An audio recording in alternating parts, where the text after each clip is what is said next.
2장인데 1장을 보십시다. 그런데 1장을 보겠습니다. 4절. 사도와 함께 모이사 그들에게 분부하여 이르되 예루살렘을 떠나지 말고 내게 들은 바 아버지께서 약속하신 것을 기다리라. 요한은 물로 세례를 베풀었으나 너희는 몇 날이 못되어 성령으로 세례를 받으리라 하셨느니라. 아멘.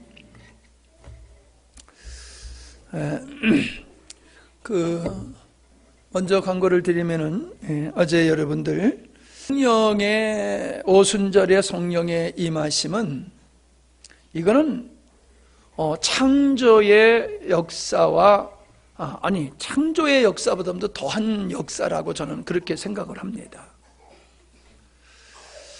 말씀으로 천지 만물을 창조하셨다라고 하면은 성령을 보내심으로 말미암아 재창조의 역사가 이루어진 거지요. 그 재창조의 역사라고 하는 것은 망가진 것을 보수하고 새롭게 하는 그런 정도가 아니라 완전히 다른 차원의 새로운 역사를 이루는 것이 그게 바로 거듭남이고 재창조라고 하는 것입니다. 성령을 보내심으로 말미암아 창세전에 아버지께서 의도하셨던 일들이 비로소 이루어지는 거지요. 그러니까 첫째 창조, 첫 창조는 창세기에 나오는 첫 창조는 성령을 보내심으로 말미암아 이루어지는 이 재창조와는 성령을 보내심으로 이루어지는 이 재창조를 위한 전초적인 작업이라는 거예요. 전초적인 작업. 어떻게 보면 첫 창조는 건물로 비유한다라고 하면은 기초를 놓는 것 같고, 재창조라고 하는 것은 이 본 건물을 짓는 것과 같다라고 하는 거지요. 건물을 잘 지으려고 하면은 기초가 잘 되어야지 되는 것이 틀림없어요. 그러나 기초를 든든히 하는 목적은 건물을 짓기 위함이죠. 그래서 첫 창조의 역사는 원래 천지 창조의 의도를 이루기 위한 준비적인 단계였다. 그리고 비로소 예수님께서 이 땅에 오셔서 십자가에 못 박혀 죽고 부활 승천하신 후에 성령을 보내심으로 말미암아 비로소 거듭남의 역사와 교회 시대가 열리는 하나님의 나라가 온전히 이 땅에 이루어지게 되는 역사가 되는 거지요. 이것을 여러분이 정상적으로 깊이 알게 된다라고 하면은 제가 가지고 있는 이런 감정이 여러분에게 생길 겁니다. 성령의 임재, 오순절의 성령의 임재의 역사가 인류의 역사를 완전히 바꿔놓는 그런 역사다라고 하는 거지요. 성령이 오시기 전의 역사가 우리가 죄와 사단에 굴복되어지고 종된 삶이었다라고 하면은 성령이 오신 이후로부터는 영적인 삶이 이루어지는 것이고 죄와 사망의 권세를 이기는 역사가 시작되는 거지요. 그러니 여러분 생각해 보세요. 노예 생활을 하던 것과 자유인이 되어지는 생활을 비교해 본다라고 하면은 하늘과 땅 차이잖아요. 그래서 여러분, 우리는 이 성령님이 어떤 분이시며 성령님을 왜 보내주셨으며 성령을 보내주심으로 말미암아 어떤 역사가 이 땅에서 또 내게서 일어나게 되었는가라고 하는 것을 여러분들이 안다라고 하면은 참으로 성령을 배제하고 성령 하나님을 의지하지 아니하고 신앙생활을 하려고 하는 이 어리석음과 무모함은 더 이상 행하지 아니할 것입니다.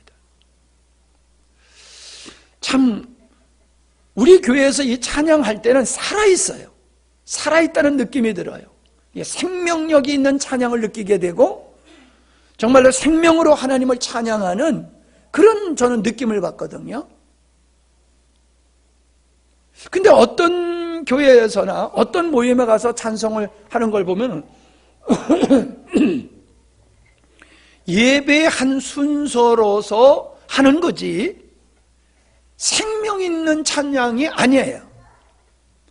뭔가 애를 쓰고 열심히는 하지만은 그 안에 성령의 역동적인 역사가 보이지를 않아요. 보인다 할지라도 희미해요. 아주 미미해요. 예를 들어서 이 전기가 이게 밝음이 있고 흐림이 있잖아요. 이게 전기가 들어오지만 촛불같이 희미한 전기불이 있을 수 있고 눈을 뜰 수 없을 정도로 아주 강한 불빛이 있는 그런 전구가 있잖아요. 그러니까 우리가 성령에 충만하면은 우리의 모습이 마치 아주 그냥 LED 그 전구와 같이 그냥 환하고 확신 있고 아름답고 그래요. 근데 성령에 의한 것이 아니라 인위적인 찬양과 인위적인 어떤 것을 하게 되어지면은 거기에는 그런 맛이 나오질 않아요. 그런 생명의 어떤 느낌, 생명의 맛, 그런 것이 느껴지질 않아요. 아마 여러분도 그런 것을 좀 느끼셨으리라고 생각합니다. 근데 이게 더 진해져야 돼요. 그 느낌이 희미한 게 아니라 오늘 우리 조광지 집사님 기도 참 은혜롭게 했죠. 아주 그냥 원래 저 양반 말 잘못하는 사람이잖아. 그냥 무시해서 하는 얘기가 아니라 말을 좀 이렇게 잘 시원시원하게 못하는 스타일이잖아요. 근데 오늘 기도가 얼마나 은혜롭고 정말 우리에게 감동을 주는 그런 기도를 했습니까? 어떤 사람은 써가지고 나와 해서 뭐 써대는 게 잘못되는 건 아니에요. 근데 기도를 하는 것이 그냥 읽는단 말이에요.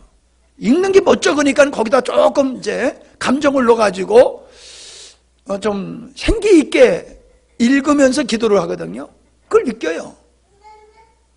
근데 오늘 집사님의 기도는 정말로 성령님의 인도하심 속에서 인도를 받는 그런 기도였어요. 그런 거거든요. 기도가 거창한 것이 멋진 기도가 아니라 성령의 인도함을 받는 기도, 성령과 함께 하는 찬양. 여주가 얘 금방 아는 거 봐. 얼굴빛이 그냥 완전히 굳어져 가지고 엄마한테 가. 옳지, 이쁘다. 엄마한테 가. 이쁘다. 조금 더 하면 울 뻔했어.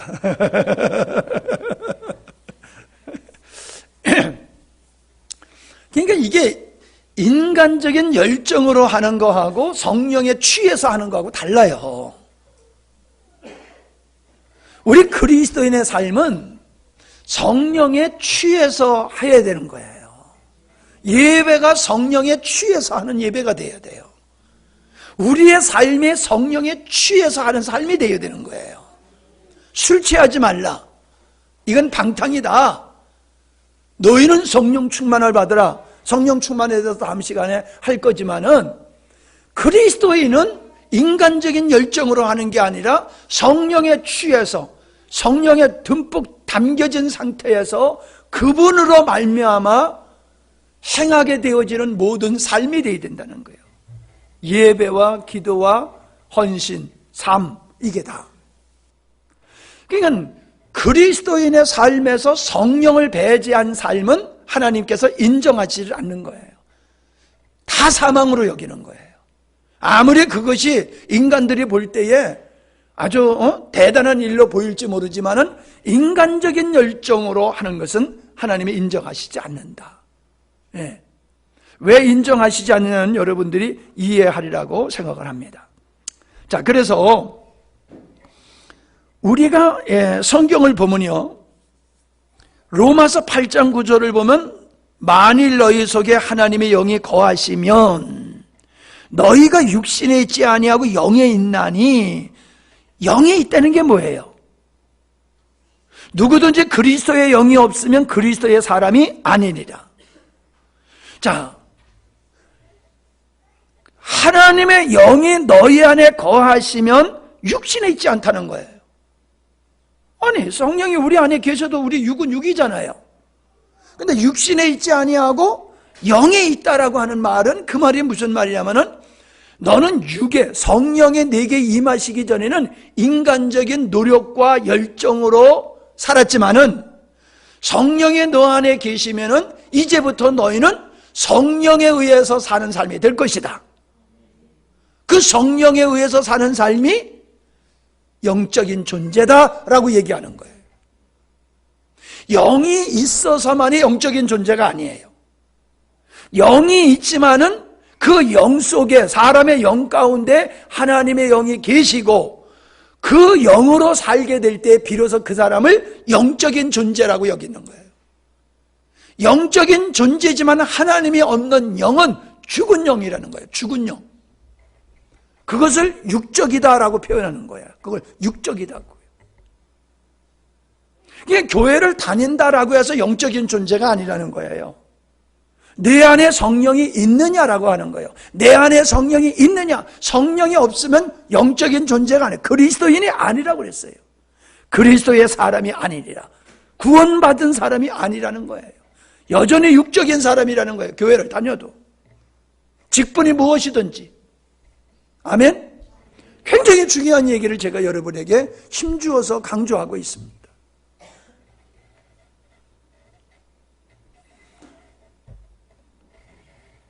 우리는 창조 때에 성령께서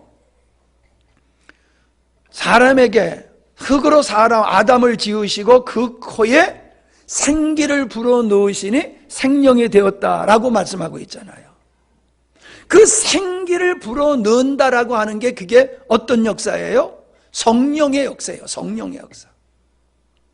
이게 삼위일체 하나님은 천지 창조의 역사 속에서 함께 사역을 하셨음을 우리가 보게 돼요. 참으로 신비한 거예요.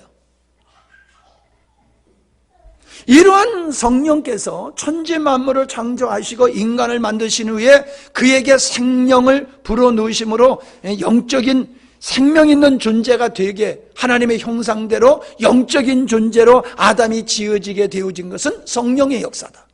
근데 재미있는 건 거듭남의 역사도 성령이 우리에게 임하심을 통하여서 영적인 존재로 거듭나게 된다는 거예요. 너무 놀라운 거예요.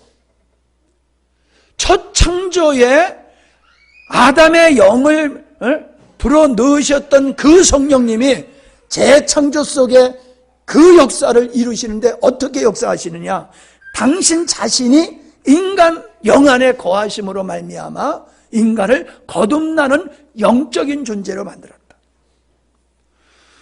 우리가 예수를 믿는다고 하더라도 성령에 의해서 살지 아니하면은 안 믿는 사람이나 다를 바가 없어요. 우리가 믿지 않는 사람과 우리가 다르다고 하는 것은 예배 행위가 있기 때문에 다른 게 아니에요. 우리가 그들과 다른 근본적인 거네요. 잘 들으셔야 돼요. 그들과 근본적인 다른 것은 우리 안에 그리스도의 영이 있기 때문이에요. 아멘? 이게 여러분 분명해야 됩니다. 어찌 보면요, 어린 종과 어린 아들과 나이 먹은 종을 비교해 보면요, 나이 먹은 종이 훨씬 성숙하지요. 주인의 아들은 왕자일지 몰라도 어렸을 때는 그냥 갓난 아이예요. 종의 돌봄을 받지 않으면 살 수 없는 존재예요. 이와 같이 영적으로 거듭난 사람은 당장 성숙하지 않기 때문에 육적인 사람보다도 연약하게 보일 수가 있어요. 연약하게 보일 수 있어요. 그러나 그가 점진적으로 그 영에 의해서 성장하게 되어지면은 종이 쫓아올 수 없는 그 왕이 되는 것과 같이 성령으로 사는 사람은 육의 사람과 비교할 수 없는 놀라운 인격과 그리스도의 성품을 나타낼 수 있는 그러한 사람이 될 수가 있는 거예요. 그러니까 우리를 믿지 않는 사람과 비교한다고 하는 것을 우리가 자존심이 상해야 돼요. 예수 믿는 우리를 믿지 않는 사람과 동등하게 사람들이 비교한다고 하면 우리가 자존심 상해야 된다니까요. 당신하고 나는 근본적으로 달라. 나는 세상의 사람들과 나는 근본적으로 달라. 왜? 나는 하나님의 영이, 하나님 성령이 내 안에 계시기 때문에 난 당신들과 달라. 비록 내가 아직은 어리지만은 나는 이 성령으로 살게 될 때에 당신들이 아예 흉내도 낼 수 없고 쫓아올 수 없는 그러한 하나님의 수준의 삶으로 나는 점진적으로 나는 성장할 거야. 이게 여러분의 마음속에 확신이 있어야 될 줄로 믿습니다. 그래서 세상 앞에서 비굴하지 않는 거예요. 쫄지 않는 거예요. 세상 권세 있는 사람, 힘 있는 사람, 어떤 사람 앞에서도 우리는 쫄지 않아요. 왜? 당신은 하나님이 없어. 나는 하나님이 있어. 하나님이 우리를 위하시면 누가 우리를 대적하리요? 아멘? 이런 자부심과 담대함이 있을 때에 우리는 어디 가서도 쫄지 아니하고 강하고 담대하게 우리는 주어진 일들을 넉넉히 감당한 정도가 아니라 앞서 나가면서 많은 사람을 섬기게 될 줄로 믿습니다. 구약에 이렇게 창조의 역사에 하셨던 성령은 선지자들에게 역사하셨어요. 그리고 예수님이 이 땅에 오셨을 적에, 세례 받으셨을 적에 예수님에게 성령이 임하셨잖아요. 그래서 공생의 역사가 예수님도 성령의 그 도우심 속에서 공생애가 시작됐잖아요. 그런 성령께서 이제는 믿는 자들에게 다 개개인에게 주의 영이 임하셔서 선지자들에게 역사하고 예수님의 사역 속에 역사하셨던 그분이 우리 안에서 역사하시는 줄로 믿습니다. 그러니까 우리의 삶은 저들과 차원이 달라야지 되는 거예요. 아까도 얘기했지만 그들과 우리를 달리 보지 않는다고 하는 것은 우리가 정상적으로 못 살기 때문에 그런 거예요. 다시 말하면 성령에 의해서 삶을 살지 않기 때문에 다른 사람이 우리를 볼 때나 너나 우리나 다를 바가 뭐 있어? 라고 무시하게 되는 거지. 근데 우리가 성령으로 살게 되면 그들이 우리를 바라보고 그래요. 야, 저 사람은 우리하고 달라. 저 사람은 우리하고 달라. 어제 저 남해에서 집사님 두 분이 오셨다 갔어요.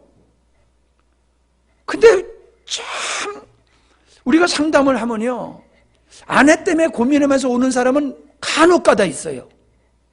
근데 남자 때문에 상담 오는 사람은 상당수야. 이 땅에 남자들은 다 못됐나 봐. 어떻게 그냥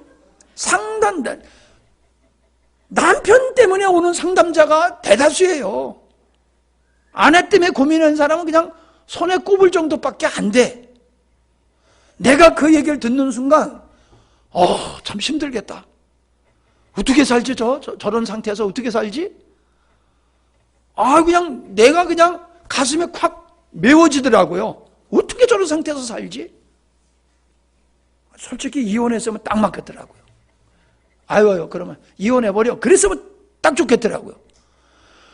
그런 상태에서 내가 무슨 말을 해줘야 될지 깜깜한 거예요. 무슨 말을 해야 될지 깜깜한 거예요. 근데요, 이분이 그 남편이 어떻다고 쭉 얘기를 하다가 하는 얘기가, 그런데 남편이 믿지를 않다는 거예요. 그리고 남편한테 자기가 좋은 말을 한다는 거예요. 그를 잘 섬기고 있다는 거예요.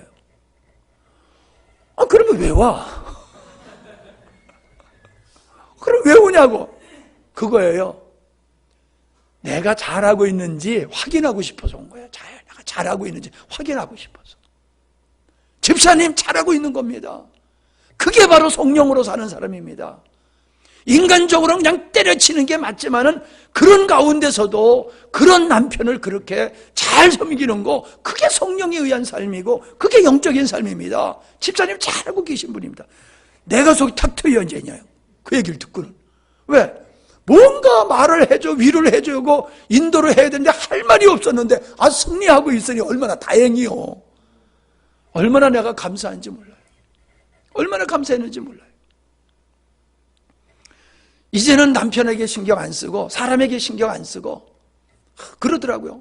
나는 동네에서 쫓김을 받고 교회에서까지 쫓김을 받았대. 그래서 아니 왜 교회에서 쫓김을 받았냐 그랬더니 방언 기도하니까 목사님이 와가지고 툭툭 치더니 일어나라고 그래, 나가라고 그러더래. 방언 기도한다고 쫓아내더래. 그래서 그냥 광고 시간에 이상한 사람 쫓아냈다고 또 광고까지 하더래. 그런 교회를 또 다니더라고요. 그렇게 쫓아내는데도 그 교회를 다니더라고. 대단해.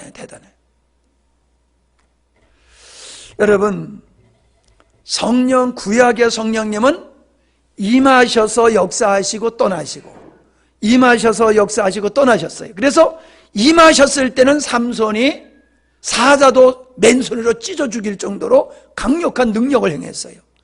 성령이 임하셨을 때는 애언을 했어요. 성령이 임하셨을 때는 하나님의 지혜로 오홀리압이 모세가 말하는 그 성막을 하나님이 말씀해 주신 사양대로 그대로 줬어요. 지금까지 설계도가 있는 때가 아니잖아요. 그냥 얘기 쭉 하면은 이 오홀리압이 그게 그림이 그려지는 거예요. 모세가 얘기하면 그냥 그림이 막 그려져. 이런 거로구나. 그리고 그냥 만들면은 모세가 얘기한 대로 그대로 그냥 성막이 딱딱딱딱 지어졌던 거예요. 구약에서 놀라운 역사를 이루었던 그 사람들은 다 하나님의 영 성령이 임하셔서 그들에게 역사하심으로 그런 일들을 할 수 있었던 거거든요. 근데 그분들이 그걸 지속적으로 하질 못했어요. 왜? 그 사역을 이루기 위해서 임하셨고 그것을 완성하시기 위해 떠나셨어요. 그러니까 떠나시면 못하는 거예요. 임하셨었으면 하고 떠나면 못해요. 근데 신약은 어때요? 그 성령께서 우리 안에 내주하시는 거예요. 할렐루야잖아요. 그러니 여러분, 구약의 성도가 부러워요? 신약의 성도가 멋져요? 우리가 멋진 거예요. 구약의 성도들이 멋진 게 아니라 우리가 더 멋진 거예요. 구약의 성도들이 우리한테 그렇게 물어볼 거예요. 천국 가면은. 당신들 하나님의 영과 더불어 사는 삶이 어땠었습니까? 이렇게 물어볼 거예요. 여러분, 우린 뚜렷해야 됩니다. 뚜렷해야 돼요. 어떻게 뚜렷해? 내 안에 계신 성령에 의해서 나도 감당하지 못하는 일, 내 능력 이상의 어떤 일, 그런 초월적인 사도 바울이 말하는 나는 어떤 경우에도 자족할 수 있다. 항상 기뻐한다. 항상 감사한다. 이런 것들. 자비의 은혜, 긍휼의 은혜, 이러한 역사가 우리 안에 성령으로 말미암아 이루어지는 경험을 우리 삶 속에서 늘 누려야 되는 거예요.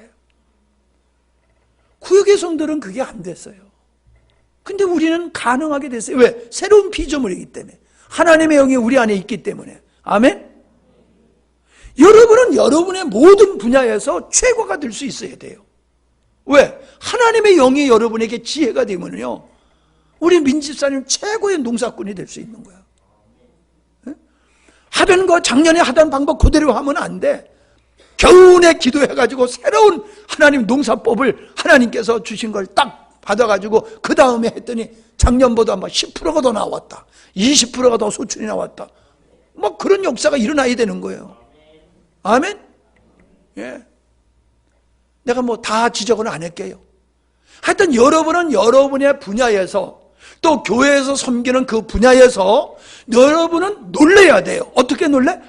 성령께서 나를 이렇게 새롭게 하시고 나를 이렇게 변화시키시고 이렇게 나를 능력 있게 하시고 이렇게 나로 하여금 앞서가게 하셨다. 이게 여러분 삶 속에서 경험이 돼야지 돼요. 이게 성령 받은 사람이지, 성령이 있다고 하는데 성령의 역사가 전혀 없어. 그럼 성령 받은 게 아니죠. 내 안에 성령이 있으면 그 성령으로 말미암아 내면의 변화와 우리의 삶 속에 날마다 새로워지는 이 놀라운 역사, 그리고 다른 사람에게 영향력을 미치는 이런 하나님의 사람의 모습이 자신에게서 발견되어야 될 줄로 믿습니다. 그게 발견돼야 돼.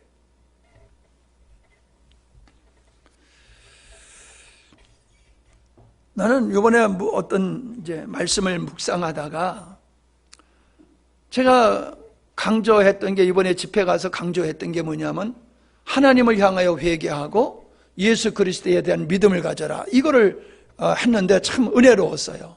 근데 그 말씀을 전하고 오면서 묵상을 하는데 내 마음속에 어떤 마음이 드느냐 하면은 한국 교회는 회개가 없는 것뿐만 아니라 용서도 없다.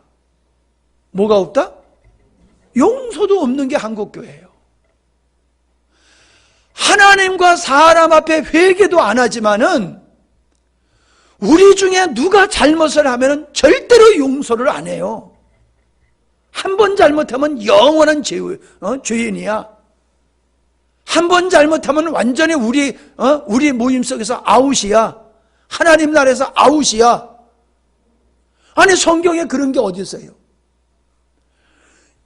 7번씩 70번을 용서하라 라고 하는 거는 끝없이 용서해 주라는 거잖아요.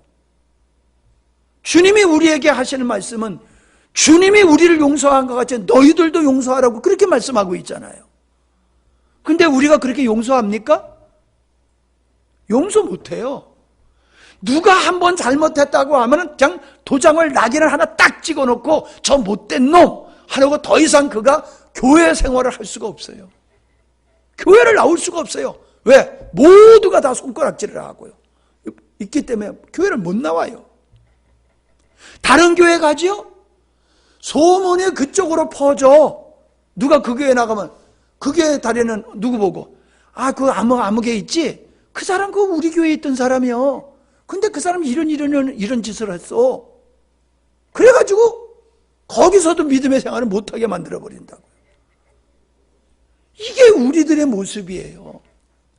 그가 비록 지난날 잘못을 했다 할지라도 하나님 앞에 회개하고 돌아오면 우리는 용서해야 되는 줄로 믿습니다. 동일하게 대해야 될 줄로 믿습니다.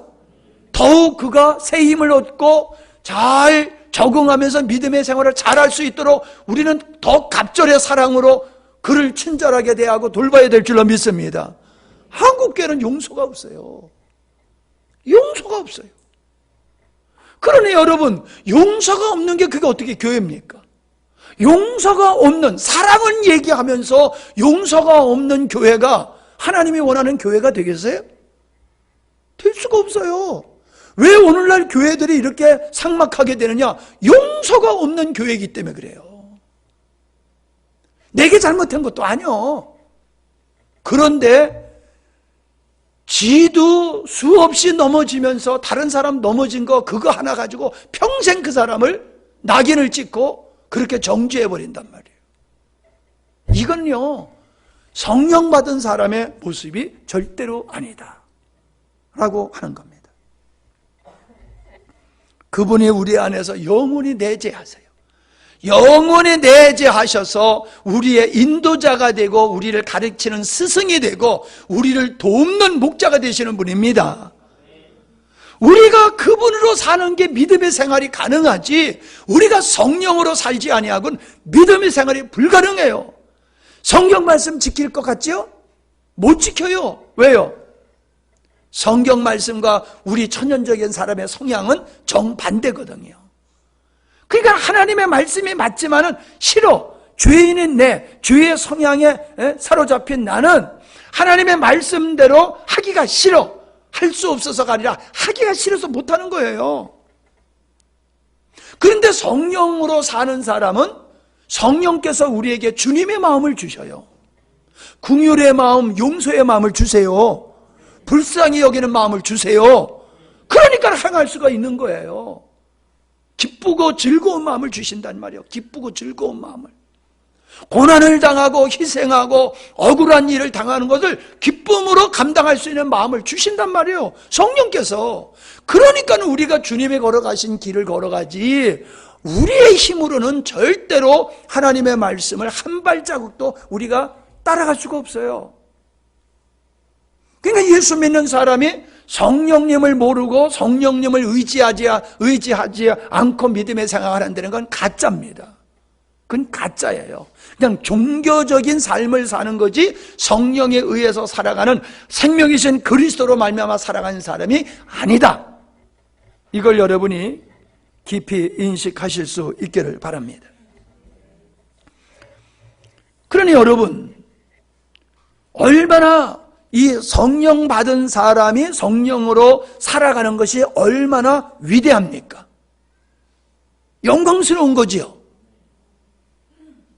너무 놀라운 거예요. 너무 놀라운 거예요. 이 땅의 어떤 종교도 자기가 믿는 신으로 살아가는 사람은 없어요. 그런 종교는 없어요. 이제 귀신 섬기는 사람들은 그게 있지요. 왜? 다른 종교에는 아예 신이라고는 없어요. 근데 귀신을 섬기는 사람들은 귀신에 의해서 점도 치고 이것저것 하는 거예요. 그런데 귀신은 하나님이 신이 아니에요. 천사가 타락한 게 귀신이란 말이에요. 마귀란 말이에요. 그래서 천사적인 능력이 있어가지고 마치 신같이 보이지만은 신은 아니에요. 신은 유일하신 하나님밖에 없어요. 아멘? 하나님의 영을, 당신의 영광을 받으실 당신께서, 창조주이신 당신께서 당신의 영을, 피조물 우리에게 주셔서 당신으로 말미암아 인간이 하나님과 같은 삶을 살 수 있도록 이렇게 계획하시고 그 일을 이루셨다. 이게 놀라 자빠질 일이에요. 놀라 자빠질 일이에요. 와, 세상에 어떤 이런 일이 있어? 세상에 어떤 이런 일, 어떻게 이런 일이 있을 수 있어? 이거를 가볍게 여기고 그냥 스쳐 보낼 수 있는 게 아니에요. 우리는 여기 매혹될 수밖에 없고 우리는 이쪽으로 몰입을 할 수밖에 없어요. 인간의 힘으로는 할 수 없는 일들이 너무 많지만은 성령으로 하면은 할 수 없는 일들을 할 수 있는 일이 너무나 많다는 거예요. 근데 어떻게 우리가 그 성령을 의지하지 않냐 말이에요. 우리는 예배 전에 성령의 임재와 성령의 인도하심을 사모해야 돼요. 기도할 때도 성령의 인도하심을 사모하며 기도 준비해야 돼요. 기도를 위해서도. 찬양을 할 때도 여러분들이 정말로 성령에 취해서 찬양을 할 수 있도록 여러분이 기도해야 돼요. 그래서 여러분의 능력이 아니라 성령에 의해서 여러분이 찬양하고 기도하고 섬기는 헌신한 일을 하게 되어졌을 때에 우리가 하는 것이 아니라 주님이 하신다고 하는 고백들이 우리에게서 할 수밖에 없게 될 줄로 믿습니다. 내가 새로워지는 것이 내가 열정으로 변화되는 것이 아니라 내 안에 성령께서 역사하셔서 과거에 즐기던 죄된 생활을 그리고 자랑했던 모든 것들을 갖다가 버리게 하시고 배설물같이 여기게 하시고 이제는 하나님을 향하여 사는 새로운 사람으로 나를 변화시키는 것은 내가 변화된 게 아니라 하나님이 우리를 변화시키는 거예요. 성령이 우리를 변화시키는 거예요. 우리 주변에 변화되지 않는 사람, 인간의 어떠함으로 변화시킬 수 없어요. 하나님이 변화시켜야 되는 거예요. 그래서 우리는 하나님께 기도해야 돼요. 하나님, 저 변화시켜 주세요. 저 사람 새롭게 해주세요. 저는 안 돼요. 근데 하나님이 그렇게 기도하는 그 사람을 통해서 그를 변화시킬 수는 있어요. 그런데 성령의 역사 없이 스스로 변화될 수 있는 사람은 하나도 없더라. 하나님께서 이렇게 약속하신 것이 오순절 성령의 오순절의 성령의 임하심으로 말미암아 비로소 시작되게 되었다라고 하는 거지요. 우리가 고린도전서 2장에 보면은 신령한 것은 신령한 것으로만 이걸 깨달을 수 있다고 그랬어요. 그러니까 영적인 세계는 성령의 계시가 없이는 깨달을 수가 없다는 겁니다. 성령의 계시가 없이는 영적인 것이 깨달아질 수가 없어요. 아무리 학식이 있고 지혜롭고 똑똑하다 할지라도 영적인 것은 못 깨달아요. 그래서 지성인의 대표인 헬라인들이 십자가를 어리석은 것으로 여겼다고 그랬어요. 인간의 지혜로 보면은 하나님과 하나님이 하신 일들이 어리석게 보이지 감동을 받을 수가 없어요. 그러니까 성령으로 하지 아니하고는 영적인 걸 알 수 없고 하나님을 알 수 없고 십자가를 알 수 없고 부활을 알 수가 없어요. 성령의 도우심을 통해서만이 알게 되는 줄로 믿습니다. 성령을 통해서만이 그게 깨달아지고 알아지는 거예요. 이렇게 우리를 하나님을 알게 하시고 진리를 깨닫게 하시고 그 하나님을 믿을 수 있도록 하는 것은 성령이 우리 안에서 작업을 하셨기 때문에 그게 가능한 거예요. 우리 스스로가 안 되는 거예요. 그래서 예수님께서 제자들에게 너희들이 나를 누구라고 하느냐 그랬을 적에 주는 살아계신 하나님의 아들이십니다. 주는 그리스도시요 살아계신 하나님의 아들이십니다. 그러니까는 뭐라 그랬어요? 야, 네가 복이 있다.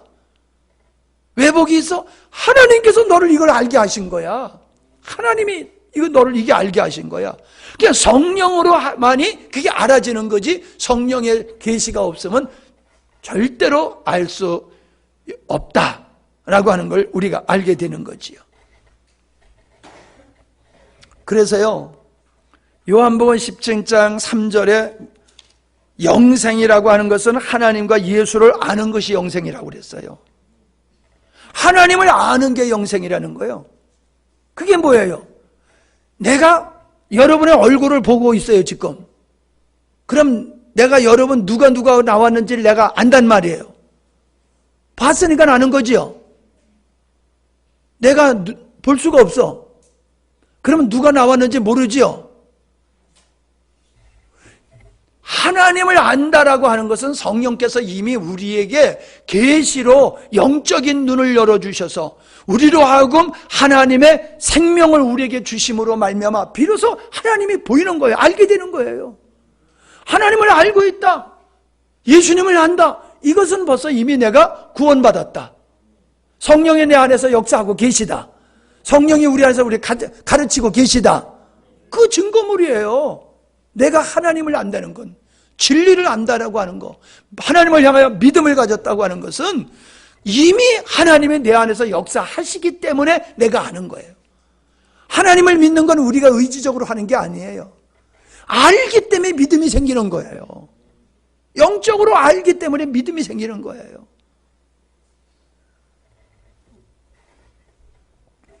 그러니까 성령의 사람은 말씀을 잘 들어요. 잘 깨달아요. 근데 성령의 사람이 아닌 사람은 말씀을 들어도 깨닫지를 못해요. 깨닫지를 못해요.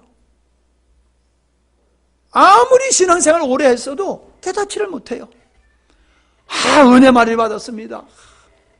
이번에도 은혜 많이 받았습니다. 아니 은혜 받았다고 하면 변화가 되어야지 왜 변화가 안 돼요?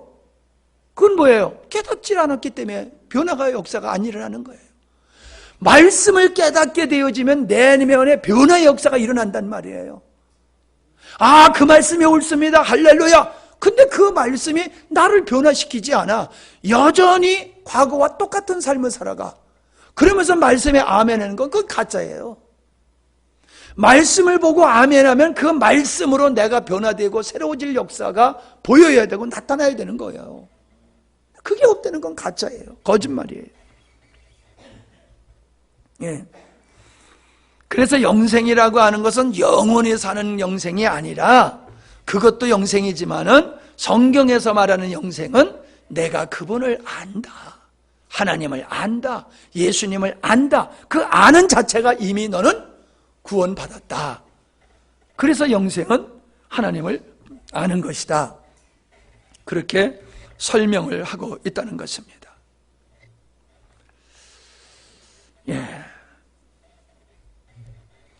우리는 예수님께서 제자들에게 아버지께서 약속하신 것을 약속하신 성령을 받기 위해서 기다리고 있으라라고 그랬단 말이에요. 그러면은 이 성령이 임하심, 오순절에 성령이 제자들과 120명에게 임하셨는데 성령이 임하신 오순절의 역사와 예수님이 그리스도시요 살아계신 하나님의 아들이심을 알게 한 것과 어떤 차이가 있냐는 거예요. 똑같은 거면은 받으라고 그럴 필요가 없잖아요. 근데 역사는 같은 거지만은 시간적으로 차이가 있는 거예요. 왜? 제자들은 율법의 체계에 있고 복음도 받고 두 언약이 짬뽕되어 있는 상태가 사도들의 시대예요. 그래서 그들은 율법을 알고 있고 복음도 알고 있는 거예요. 자, 율법의 세계 속에서, 율법의 체계 속에서 성령이 제자들에게 임했어. 그래서 예수님이 구세주이고 하나님의 아들이신 것을 알게 하셨어. 그건 성령님께서 역사하셔서 알게 한 거예요. 그걸 구원받은 자들이에요, 그들이. 그러나 금방 넘어지잖아요.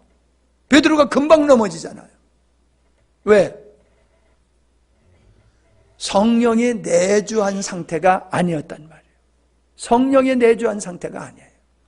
여러분, 우리가 사도행전을 앞으로 계속 살펴나갈 텐데 그들이 성령의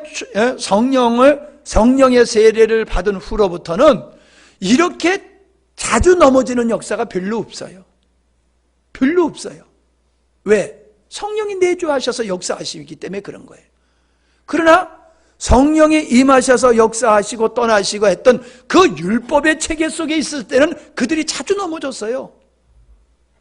그러니까 성경에 보면 위대한 사람도 다 넘어졌잖아요. 넘어질 수밖에 없는 거예요. 그들이 승리했을 때는 하나님의 영이 함께 하셨을 때이고 성령께서 역사하지 아니하셨을 때는 그들은 그냥 늘 넘어졌다는 거지요. 우리는 성령의 역사에 의해서 예수님의 구세주여 하나님의 것을 알아서 그들이 구원받았던 그 제자들이지만은 그들에겐 성령 세례가 필요했다는 거예요. 성령의 세례. 그게 뭐예요? 성령의 세례는 성령 안으로 들어가는 거예요. 성령이 우리 안에, 우리가 성령 안에 거하심으로 하나님과 우리가 하나 되어지는 것을 성령의 세례다, 이렇게 말하는 거예요. 오늘 성경 공부 아주 그냥 제대로 하는 겁니다, 여러분. 이럴 때 제대로 못 배우면요 정말 후회스러운 일들이 생길 수가 있어요. 잘 들으시고 잘 이해를 하시고 또 묵상을 하셔야 돼요. 그러니까 예수님께서 14장과 17장에 네가 내 안에, 내가 내 안에 있게 될 것이다, 이 말씀을 하시면서 제자들이 어리벙벙하니까는 지금은 너네들이 잘 모르지만은 그날이 되면은 이걸 알게 될 것이다 그랬단 말이에요. 근데 그날이 뭐예요? 주님이 우리 안에, 우리가 주님 안에 있는 이 연합의 역사가 그날에 이루어졌는데 그날이 언제냐면 오순절의 성령의 역사예요. 사도행전 2장. 성령이 임하시는데 이 성령의 임하심은 구약의 성령의 임하심과 율법의 체계 속에서 성령의 임하심과는 다른 차원이에요. 한 번 임하시면 떠나지 아니하고 영원히 거하시는 이 임재의 역사가 오순절 성령의 역사로 시작된 거예요. 그래서 오순절 성령의 역사로 비로소 예수님이 말씀하셨던 하나님과 우리가 하나 되어지는 역사가 일어난 거예요.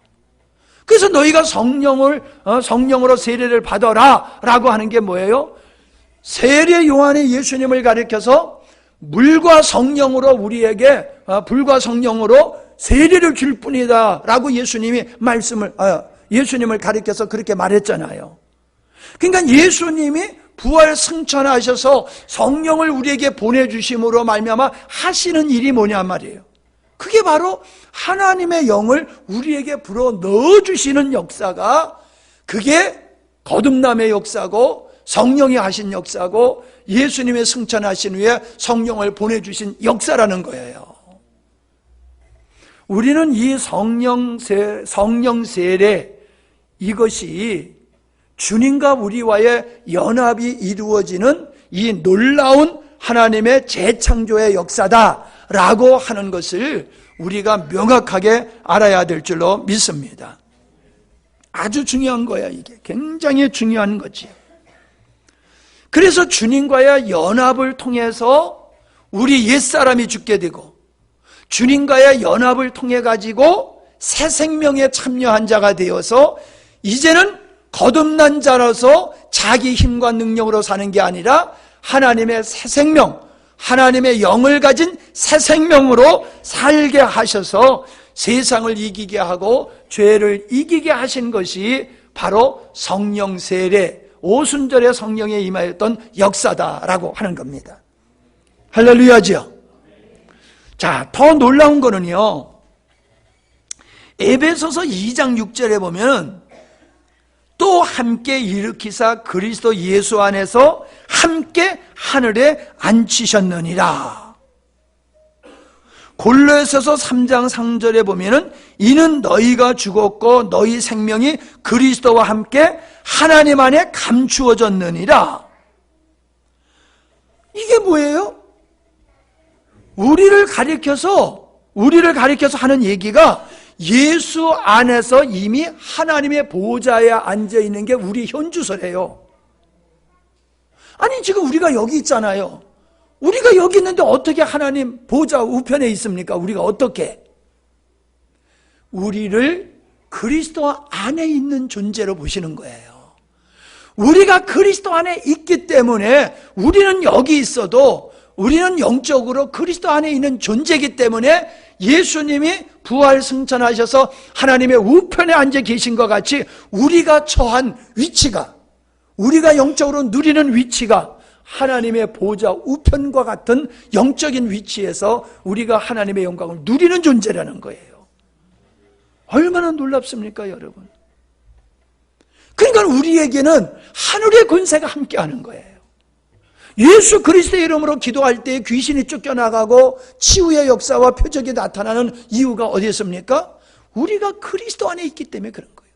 그리스도가 우리 안에 있기 때문에. 그래서 그 역사가 일어나는 거예요. 왜 사람이 변화됩니까? 예수 믿고 그리스도의 영이 그 안에 있기 때문에 우리가 그렇게 변화될 수밖에 없는 것이다. 그래서 베드로전서 1장 2절 3절 거기 보면은 어떤 말씀이 있습니까? 우리 용한 보고 마칠까 합니다. 베드로 후서, 우리가 잘 아는 말씀이지만은 한번 찾아서 읽어보겠어요.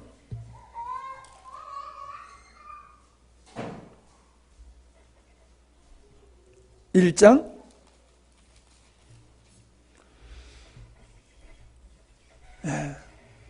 2절 하나님과 우리 주 예수를 알므로 은혜와 평강이 너희에게 더욱 많을지어다. 자, 알므로라고 하는 게 이제 이해가 되시죠? 예, 알므로. 안다라고 하는 것은 이미 주와 우리가 하나 되어 있다는 거예요. 구원받았다는 거지요. 3절 시작. 그의 신기한 능력으로 생명과 경건에 속한 모든 것을 우리에게 주셨으니 이는 자기의 영광과 더불어서 우리를 부르신 이를 알므로 말미암으니라. 알므로 연합되어짐을 통하여서 생명과 경건에 속한 것을 우리에게 주셨다. 그래서 4절에서는 뭘 했어요? 이로써 그 보배롭고 지극히 큰 약속을 우리에게 주사. 지극히 큰 약속이 뭐예요? 성령을 보내주신다는 거잖아요. 성령을 우리에게 보내주셔서 그 약속이 이루어짐으로 말미암아 너희가 정욕 때문에 세상에서 썩어질 것을 피하여 신성한 성품, 신의 성품에 참여하는 자가 되게 하셨다. 할렐루야죠. 난 이 할렐루야가 아니라 놀렐루야 하고 싶어. 와, 이게 하나님께서 우리에게 성령을 보내주셔서 하신 일이에요. 하신 일. 그러니까 여러분, 예수 믿고 변화되지 않는 게 그게 기적이에요. 예수 믿고 변화되는 게 기적이 아니라 예수 믿고도 변화되지 않는 게 그게 기적이라니까. 이 기적의 의미를 제가 바꿔 쓰고 있는 거예요. 예수를 믿고 성령이 그 안에 있으면 그 사람은 변화될 수밖에 없는 거예요. 그래서 성령의 열매를 금지할 법이 없느니라 그랬잖아요. 변화될 수밖에 없는 거예요. 그분으로 말미암아. 변화 안 되는 게 이게 이상한 거예요. 기적과 같은 거야. 안 되는 게. 기적은 가끔 일어나잖아요. 예수 믿고도 안 변한다라고 하는 건 기적과 같은 거예요. 예수 믿고 변화되는 거는 너무나 당연한 거예요. 너무나 흔한 일이에요. 그게 정상이에요. 근데 지금 우리들의 모습을, 우리 한국교회의 모습을 보면 반대잖아요. 예수를 믿고도 안 바뀌어. 변화가 안 돼. 아니, 부흥회는 뭐하러 해? 변화도 안 되는 부흥회를. 은혜 받았다고 하면서 변화되지도 않는 그런 걸 뭐하러 하냐고요. 그냥 쇼하는 거예요, 쇼하는 거예요. 자, 빌립보서 3장 10절과 11절을 찾아보세요. 빌립보서 3장 10절과 11절.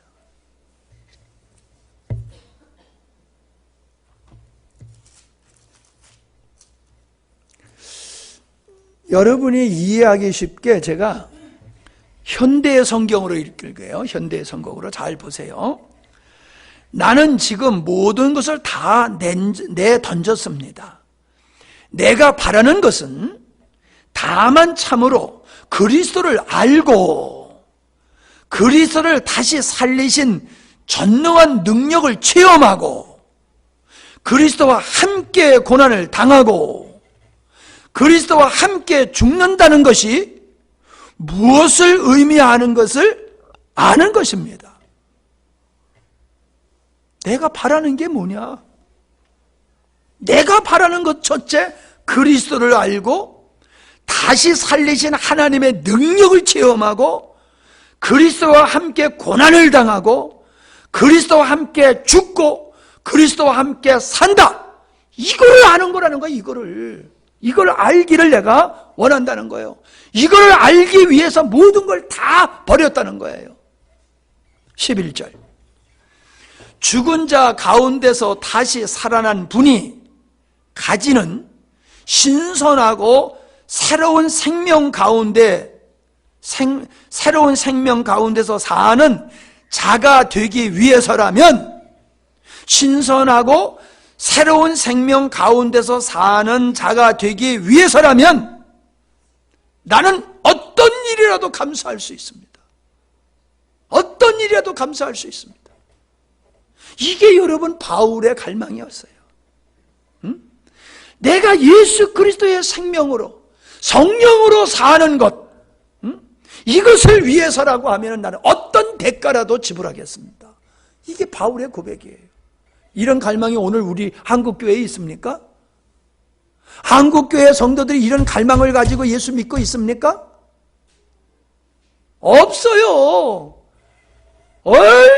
찾아보기 힘들어요. 없어요.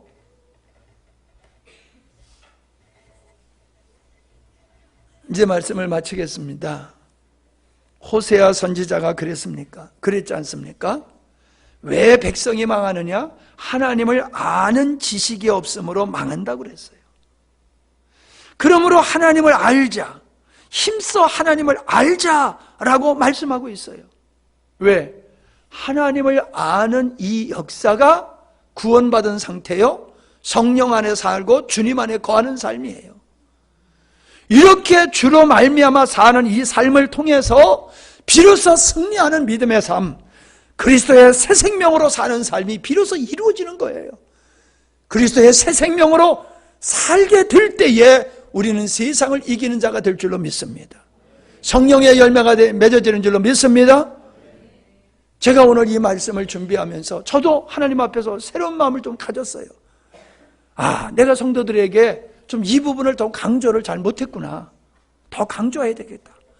성도들이 성령 충만해야 되면 갈망을 갖게 해야 되겠구나. 성령으로 살고자 하는 그 애틋한 애절한 마음을 갖도록 권면해야 되겠구나. 이거 없이는 십자가 복음 꽝이야. 아무리 십자가 복음을 알아도 내가 성령으로 살지 아니하면 십자가의 복음은 그냥 교리의 이론에 지나지 않아요. 성령으로 살 때에 십자가의 복음이 나의 삶 속에 실제가 될 줄로 믿습니다. 지식을 뛰어넘어서 실제가 될 줄로 믿습니다. 여러분이 성령 세례와 이 성령 세례는 이미 받은 거지요. 성령 세례를 받고 이제 어떤 단계로 가야 되면 성령 충만한 단계로 가야 돼요.